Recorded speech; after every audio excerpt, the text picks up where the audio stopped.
क्या आप जानते हैं दुनिया में सबसे पहली सर्जरी किसने की थी? क्या आप ये जानते हैं कि दुनिया की सबसे पहली प्लास्टिक सर्जरी कब हुई थी?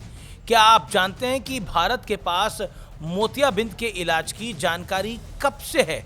क्या आप जानते हैं फादर ऑफ सर्जरी और फादर ऑफ प्लास्टिक सर्जरी कौन है? और क्या आप ये भी जानते हैं कि इस वीडियो में जो स्टैचू दिख रहा है वो किसका है? ये सब बातें आपको बोल रही होंगी कि अमीश देवगन आज ये किस तरह की आप बातें कर रहे हो। इस व्यक्ति के बारे में जान लिया तो अभी तक मैंने जितने भी सवाल पूछे उन सबके जवाब एक साथ मिल जाएंगे। आप बोलेंगे एक साथ मिल जाएंगे? जी हाँ, एक साथ मिल जाएंगे। ये महर्षि सुश्रुत हैं, वो महापुरुष जिन्हें फादर ऑफ सर्जरी कहा जाता है। ये स्टैचू भारत में नहीं बल्कि स्कॉटलैंड के रॉयल कॉलेज ऑफ सर्जन्स के एडिनबर्ग में लगाया गया है। रॉयल कॉलेज ऑफ सर्जन दुनिया का सबसे पुराना और सबसे बड़ा सर्जिकल इंस्टीट्यूशन माना जाता है। 90 किलो के इस ब्रॉन्ज स्टैचू का अनावरण होना कोई आम घटना नहीं है इस दुनिया में। इसे भारत की प्राचीन चिकित्सा विरासत और सुश्रुत संहिता को वैश्विक स्तर पर मान्यता दिलाने की दिशा में अहम पहल माना जा सकता है। लेकिन सवाल है कि जिन अंग्रेजों ने हम पर 200 साल से ज्यादा शासन किया, उनके कजिन्स यानी स्कॉटिश लोग, अंग्रेज लोग इसके लिए क्यों तैयार हुए? उन्हें अब एनलाइटमेंट कैसे हुआ कि उन्हें महान सुश्रुत के ज्ञान को एक्नॉलेज करना ही पड़ेगा। जो लोग हमें कहते हैं ना कि हम सांप सपेरों का देश थे, इस देश के एक पूर्व प्रधानमंत्री ने भी कहा था we are country of snakes. हम सांप सपेरों का देश नहीं, हम सर्जन्स का देश थे।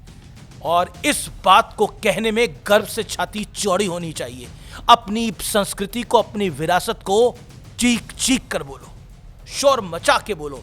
इन सारे सवालों के मैं जवाब दूंगा। आखिरकार क्यों छुपाया गया, क्यों ढका गया? लेकिन पहले महर्षि सुश्रुत जी के बारे में एक ब्रीफ इंट्रोडक्शन जान लीजिए। आज से 2625 साल पहले इनकी मौजूदगी काशी में हुआ करती थी। सुश्रुत ने उस जमाने में एक संहिता, जिसे आप रूल बुक या थीसिस भी कह सकते हैं, लिखी थी। सुश्रुत संहिता को सर्जरी की सबसे प्राचीन और विस्तृत किताब माना जाता था।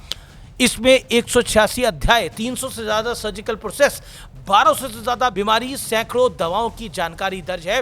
ये मैं उस दौर की बात कर रहा हूं जिस दौर में भारत को सपेरों का देश समझा जाता था। हमारी रफ्तार की तुलना बैलगाड़ी से होती थी। गवार, अंधविश्वासी, मूर्ति पूजक, अवैज्ञानिक, गैर पढ़ी लिखी कौम, ये हमारी छवि के लिए इस्तेमाल होने वाले कुछ मुख्य विश्लेषण थे। और हमारे देश के नेतागण भी इसको सम्मानजनक मान लेते थे। ऐसे कई नेता हुए हैं, इतिहास पढ़ेंगे पता लग जाएगा आपको। कितनी शर्म की बात है। अंग्रेजों ने हमारी तुलना कुत्तों से की थी और पश्चिमी मीडिया ने कुछ इस अंदाज में हमारे स्पेस प्रोग्राम का मजाक उड़ाया था। लेकिन अब दिन बदल रहे हैं, हालात बदल रहे हैं, और सही कहूं तो मेरे दिल के जज्बात भी आज बहुत कुछ कह रहे हैं। कुछ हम अपने अस्तित्व को पहचानने लगे हैं, कुछ हमारी खूबियों के चर्चे गर्व के साथ दुनिया में पहुंचाए जा रहे हैं। यानी ढोल पीटा जा रहा है, पीटना भी चाहिए जो सही काम हो। बीते 12 सालों से न सिर्फ दुनिया के सामने हमारा गिल्ट फ्री इंट्रोडक्शन हो रहा है, बल्कि ये मोटिवेशन भी मिल रहा है कि अपनी कहानी खुद ही सुनानी होगी। आखिर कब तक हम मैकाले वाली बैसाखी लेकर दोयम दर्जे की मानसिकता के साथ जीते रहेंगे? खुलकर कहिए, हम वही हैं जिन्होंने दुनिया को 0 दिया था। खुल के कहिए, हम वही हैं जिन्होंने दुनिया को दशमलव दिया था। हम वही हैं, खुलकर कहिए, जिसने दुनिया को बताया कि धरती सूरज के चारों तरफ घूमती है। खुल के कहिए, हम वही हैं जिन्होंने दुनिया को समझाया कि सूर्य और चंद्र ग्रहण की गणना कैसे होती है। एटम थ्योरी हमारी चेस का खेल, हमारा नपाई करने वाला रूलर, हमारा केमिस्ट्री के कई शुरुआती सिद्धांत हमारे हैं। खुल के कहिए, हम हमारा क्लेम करने पर आ गए तो फिर ना जाने कौन कौन सी विदेशी थ्योरी बेआबरू होगी। सरे शब्दों में बोलूं तो नंगी हो जाएगी। हम तो नालंदा में उस वक्त यूनिवर्सिटी चला रहे थे जब ABCD इजाद नहीं हुई थी इस दुनिया में। लेकिन अब महर्षि सुश्रुत की महिमा दुनिया तक पहुंच चुकी है और घर घर तक इस वीडियो को पहुंचाना आपका काम है। सुश्रुत वो थे जिन्होंने प्लास्टिक सर्जरी, खासतौर पर राइनोप्लास्टी का ज्ञान दुनिया को दिया। आज भी सुश्रुत की बताई गई तकनीक ही इस्तेमाल होती है। मोतियाबिंद की सर्जरी, 300 से ज्यादा सर्जिकल प्रक्रियाएं जैसे लिथोटॉमी, लैप्रोटॉमी सुश्रुत की ही देन है।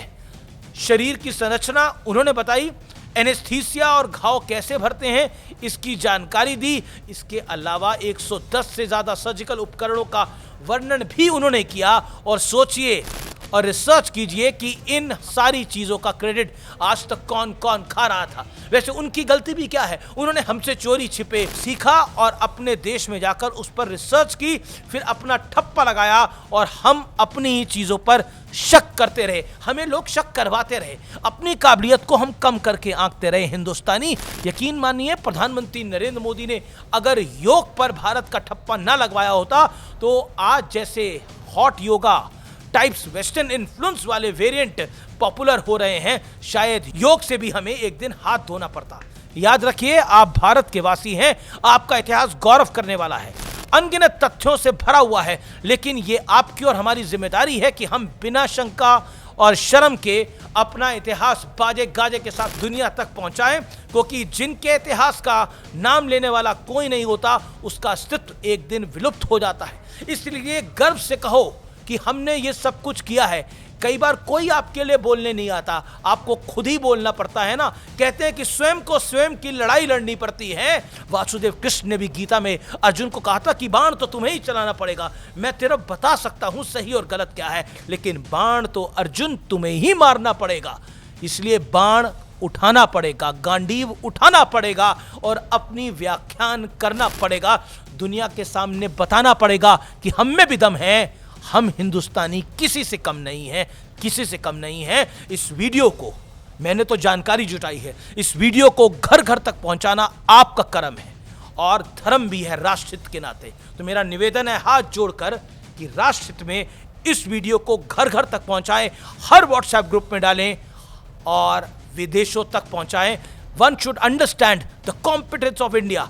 भारत की काबिलियत आज की नहीं है, बहुत पहले की है, हमने सब कुछ किया है। नमस्कार, जय हिंद, वंदे मातरम।